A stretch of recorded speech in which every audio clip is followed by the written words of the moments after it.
Hello there and welcome to my overviews of Warhammer 40,000 Combat Patrols issue 11 and 12. Issue 12 is one half of one unit, but I do want to keep these at 2 issues each, so that's how we're going to deal with things. Moving on to issue 11, we get a couple of paints. This time we've got some Corax white. It's pretty much an off-white, and some lead belcher, which is our first metallic paint. Very first thing we're instructed to do with issue 11 is to paint some miniatures, so that's exactly what I'm going to do. I've got my palette, which is a spare plate from the kitchen, some tissue paper to wipe off any excess water on the brushes, and of course the water itself, nice and fresh, even though my water jug is not. We're using lead belcher first, so I'm going to pop some of that on my palette. And if you're new to this, don't forget to give the paint pot a good old shake, and then water down ever so slightly the paint so it's a little bit thinner so it flows better on the brush. Remember that thin coats are your friends. If you have a big gloopy coat on there, it could sort of obscure some of the detail on the miniatures.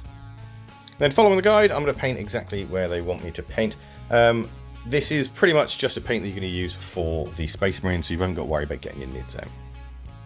After I finished with the lead belcher, it was then time to move on to the Corax white. There's only a few things I need to actually paint with the Corax white, so it's going to take a lot less time than the lead belcher, and all of these things are on the 2 Terminators.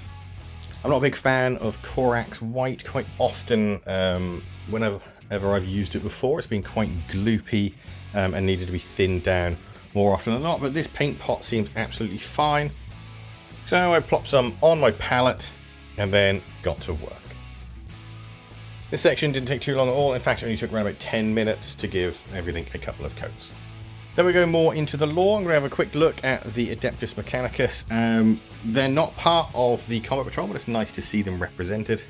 And we get a little bit more at a deeper look at the weapons of the Tyranids. After that, the next couple of pages are a little short story. The fiction for Warhammer is generally quite good, so I recommend giving that a read. We've got a lovely picture of some Terminators and some Genestealers. Then, once again, we're going to the rules. This time we're starting to get properly deep into it, and we're starting to learn how to actually play the game properly rather than the very simplistic versions we've been using so far. This time we're learning all about objective markers and how to take objectives and how objectives basically make up the core of the game if you're not just having a straight up fight. This time we've actually got a proper battle going on, fighting for some objective markers between what everything we have so far. Been looking forward to this for quite some time.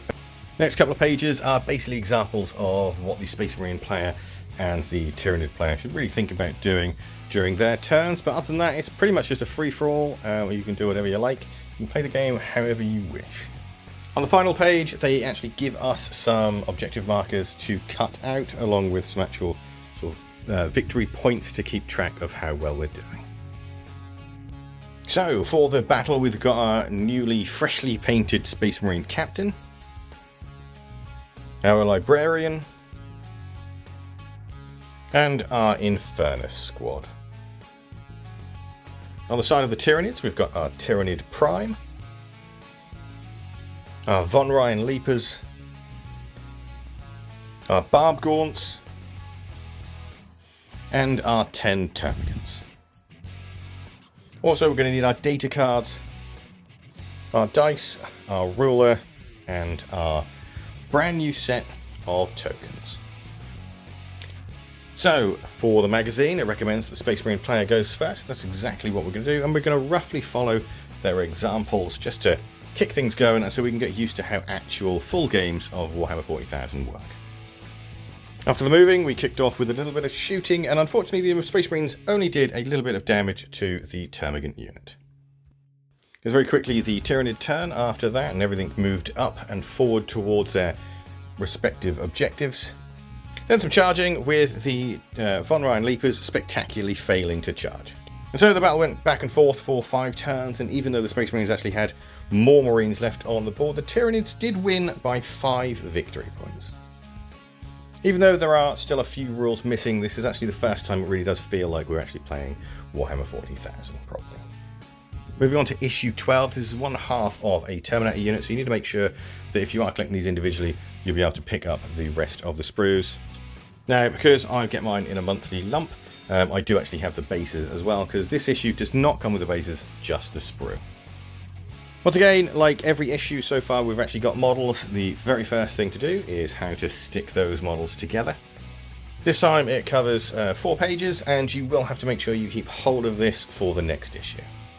So that's the first thing I'm going to do, is I'm going to snip everything off the sprues, give them a good clean, and then push fit them together. However, a word of warning for all you new guys that have just sort of started playing this. When sticking these models together, you will notice a number is missing in the instructions, but don't worry, that's just number 12. Basically, when in doubt, just put everything else on, and that'll be the last piece left over. And there we are, that's the first 3 Terminators, plus the teleport home are stuck together. Now, if you are collecting these separately, you won't have the bases, so you will have some loose models floating around.